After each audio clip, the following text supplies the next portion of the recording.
Good morning! Meron tayong ride today at isa na naman to sa part ng ating training. Ngayon, ang ruta na pupuntahan natin ay Tagaytay, then akit tayo na Palace in the Sky, then uwi.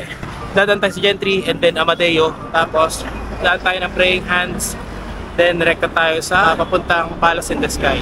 So, nag-ride out tayo ng 6 and we're currently here sa Gentry. Kakalagpas lang natin ang 13. Let's go!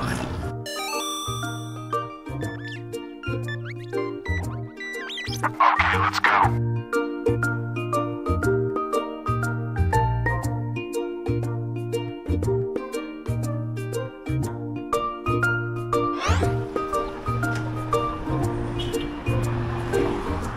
Welcome to Amadeo.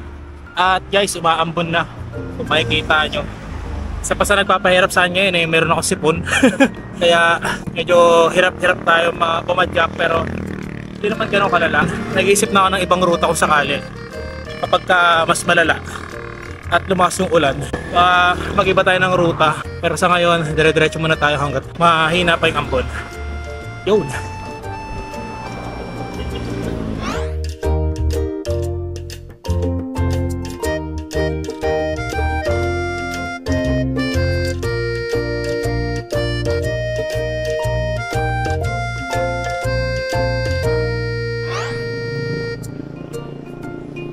And we're finally here sa poblasyon sa Amadeo. Yung papasok sa Concho. And kanina dahil umaambon, kasi po dyan naiikot.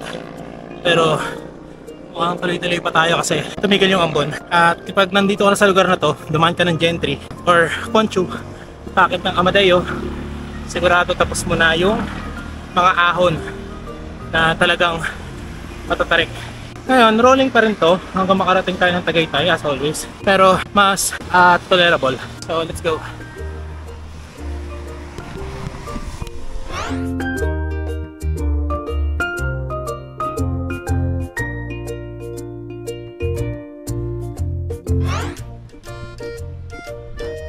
And we're finally here. So, nandito na tayo sa Praying Hands at 7:54. 55 na. So, nakaka 26 kilometers na tayo. Pahinga lang ng 5 minutes, then diretso na tayo sa Palace in the Sky. Oof.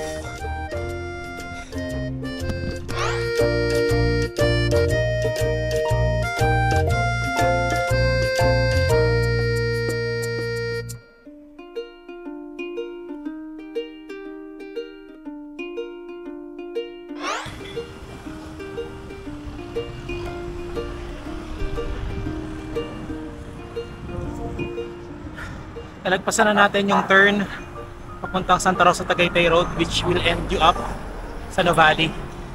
Tayo, diretso tayo dito papuntang Palace in the Sky. Maganda panahon, sobrang lamig. Walang araw, maraming fog, pero maganda, wala nang ambon. Kaya let's go.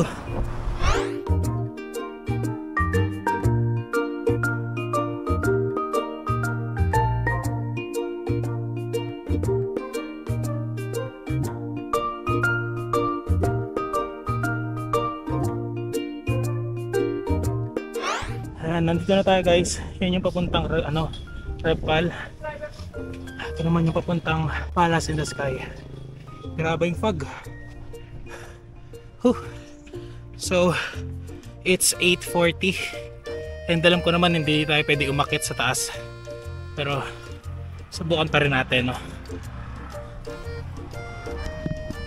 Pwede na po bike sa taas? Hindi pa rin?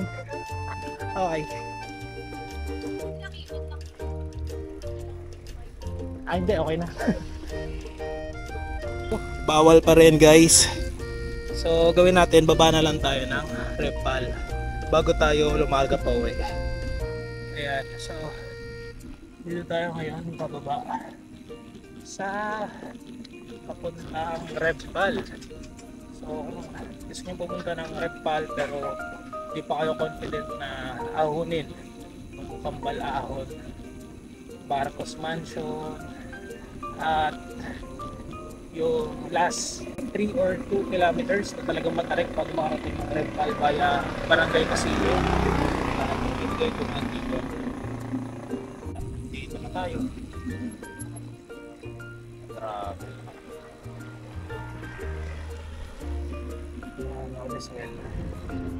And we're finally here sa King of Repal. So dito kilala rin yung All is Well. Ayan, yung one-stop kainan dito. And dito tayo umakyat from Tagaytay.